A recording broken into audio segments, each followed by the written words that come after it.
Sahabat Pijar TV, terima kasih sudah klik video YouTube ini. Kiranya kebenaran firman yang saudara dapatkan menerangi kehidupan saudara. Untuk mudah menyaksikan video-video lainnya dan mendapatkan update dengan cepat, klik subscribe.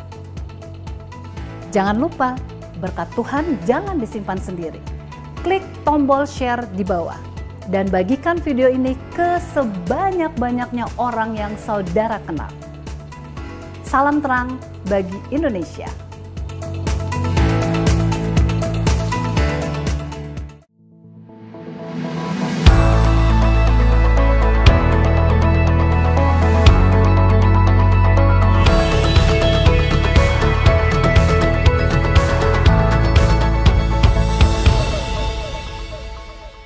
Shalom sahabat pijar, kita harus sadar bahwa menjadi seperti Kristus adalah sebuah proses seumur hidup.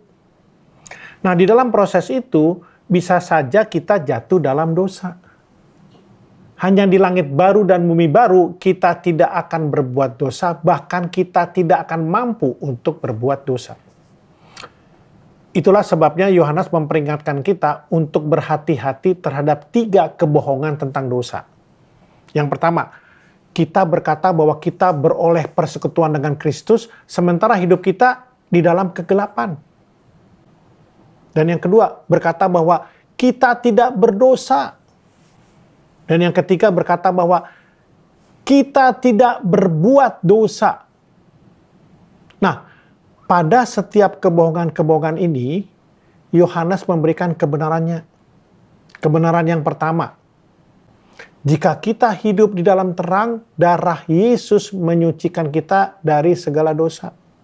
Dan yang kedua, jika kita mengakui dosa kita, Dia mengampuni dan menyucikan kita. Dan yang ketiga, jika kita berbuat dosa, Yesus bertindak sebagai pengantara kita. Jadi dalam pergumulan melawan pencobaan dan dosa, mari kita selalu berserah kepada Kristus. Kita tahu bahwa dosa melemahkan kekuatan yang diberikan Allah kepada kita. Dosa membuat kita lemah dan bobrok secara rohani. Tetapi seringkali kita tidak menyadarinya dan merasa masih kuat seperti dulu. Itu adalah tipu muslihat dosa. Ketika kita kehilangan hasrat untuk meluangkan waktu membaca firman Tuhan dan berdoa, lihat, perlahan-lahan kita akan mulai lemah. Arus dunia pun akan menjauhkan kita dari para sahabat-sahabat kita dan pengaruh-pengaruh yang baik.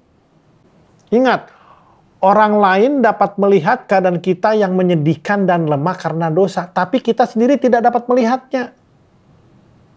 Lihat contohnya Simpson, yang tenaganya sekuat baja, tetapi menidurkan kepalanya di atas bantal dosa. Saat dia terjaga, dia berkata apa? Seperti yang sudah-sudah, bahwa aku akan bebas dan akan meronta lepas. Dia nggak tahu bahwa Tuhan telah mengambil kekuatan yang dimilikinya.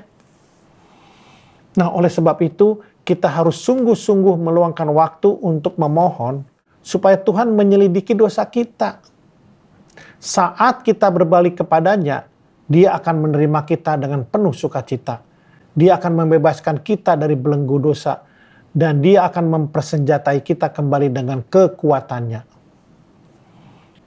Jadi kalau kita baca firman Tuhan, apakah Rasul Paulus benar ketika dia mengatakan bahwa tidak ada yang benar dan semua orang telah berbuat dosa? Atau itu hanya sebuah tuduhan yang bersifat menghakimi? Banyak orang mungkin akan menyanggah tuduhan tersebut. Mereka tidak merasa memberontak terhadap hukum masyarakat atau hukum Tuhan. Mereka menganggap diri mereka orang baik. Jadi mengapa mereka sampai dihakimi sebagai orang yang berdosa? Orang yang patut dihukum oleh Allah.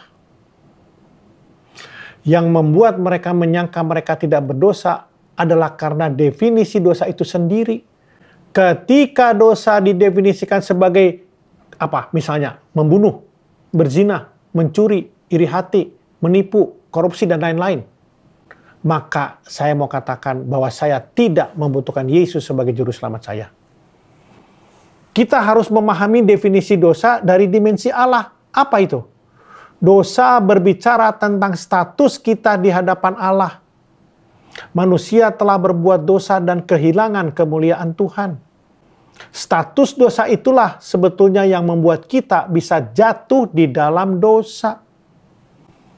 Jadi kejahatan yang saya sebut tadi bukanlah esensi dosa itu sendiri, melainkan itu merupakan buah-buah dosa atau akibat dari dosa.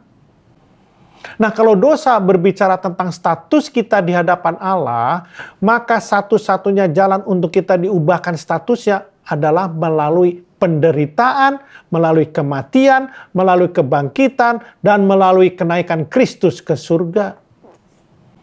Kita semua memerlukan anugerah pengampunan dosa yang dapat diberikan hanya oleh Kristus Yesus. Melalui penebusan atas dosa inilah kita diubahkan statusnya, bukan lagi sebagai status orang-orang yang patut menerima maut, melainkan status yang sudah diubahkan menjadi anak-anak Allah, yaitu orang-orang yang akan menerima warisan kerajaan surga. Sudahkah kita mengakui dosa kita dengan rendah hati dan menerima anugerah pengampunan yang Yesus tawarkan? Saudara kekasih, kita adalah terang bagi Indonesia. Oleh karenanya, jaga terangmu. Tuhan Yesus memberkati.